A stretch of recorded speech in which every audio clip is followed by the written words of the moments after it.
Hello guys, welcome back to my another blog. চলে আসলাম আবার নতুন ভিডিও নিয়ে। ব্যাকগ্রাউন্ড দেখে অবশ্যই আপনারা ধারণা করতে পারছেন আমরা কোথায় আসছি। হ্যাঁ, আমরা মন্ডি হাউসে আসছি। এটা লোকেশন ছিল বান্দরবান বাজারে। আমরা বান্দরবানে এসে একটু ঘুরে করলাম, তারপর সরাসরি এখানে চলে আসলাম। আর হ্যাঁ, এতক্ষণ তো বলা হয়নি এখানে স্পন্সর কে করছে। স্পন্সর করছে আমার ভাইগনা আর ছোট ভাই। গাইস, এই ব্লগের পুরো ভিডিওটি করবে আমার ছোট ভাই অজয়। ফাইনালি কাজল মন্দির হাউসে চলে আসছি গাইস। এই যে বাইরে হচ্ছে মন্দির খাচ্ছে। ভাই কিছু বলো মন্দির বিষয় নিয়ে।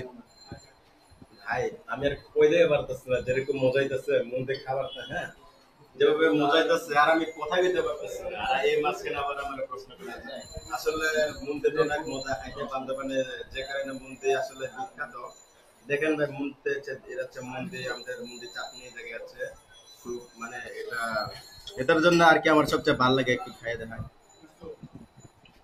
আসলে অনেক স্বাদ, এটার জন্য আমার বেশি মন্দির চাটনি ভালো লাগে, সে শুক্তার জন্য। আচ্ছা এটার জন্য তো না। বুঝতে পারছি। ভাই না কিছু বলো। না, আজকে কিছু বলবো না।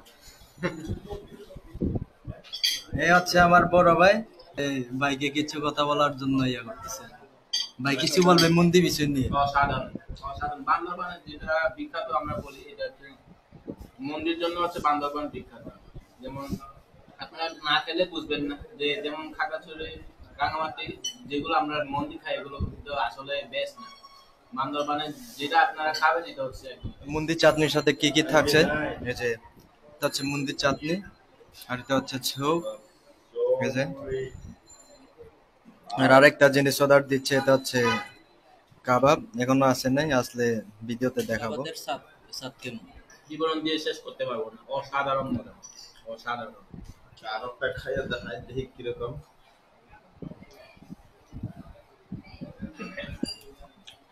ভাই কেমনি আর বলিতাম,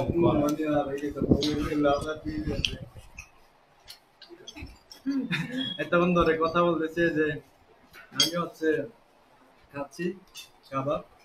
আর এটা শুধু কাবাব খেলে হবে না, মন্দির সাথে খেতে হবে। কিরকম খেতে হবে দেখাচ্ছি।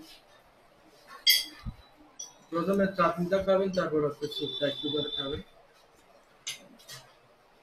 আর হচ্ছে এই যে কাবাবটা খাচ্ছি। স্যার আমার কোনো ক্যাপশন নাই ভাই, ধরেন আমি অস্থির খাইতে পারতেছি না কথা বলতে। গাইস, আমরা যারা বান্দরবানে থাকি স্থানীয়ভাবে আমরাই জানি মন্ডির স্বাদটা কেমন। যদি আমরা কুমিল্লার কথা বলি, কুমিল্লা হচ্ছে রসমালাই বিখ্যাত। আর রাজশাহীর কথা যদি বলি, রাজশাহী হচ্ছে আমের জন্য বিখ্যাত। সেম বান্দরবানেও কিন্তু একমাত্রই হচ্ছে মন্ডির জন্য বিখ্যাত। যারা বান্দরবানে ঘুরতে আসেন অবশ্যই যে একদম বাজারের যে মন্ডি বিক্রি করা হয়, এটা একবার হলেও একটু খেয়ে টেস্ট করে দেখবেন মজায় কীরকম অন্যান্য জেলার মন্দিরগুলোর থেকে। অবশ্যই জানাবেন। আজকের ভিডিও এইটুকু। সবাই ভালো থাকবেন। Good bye.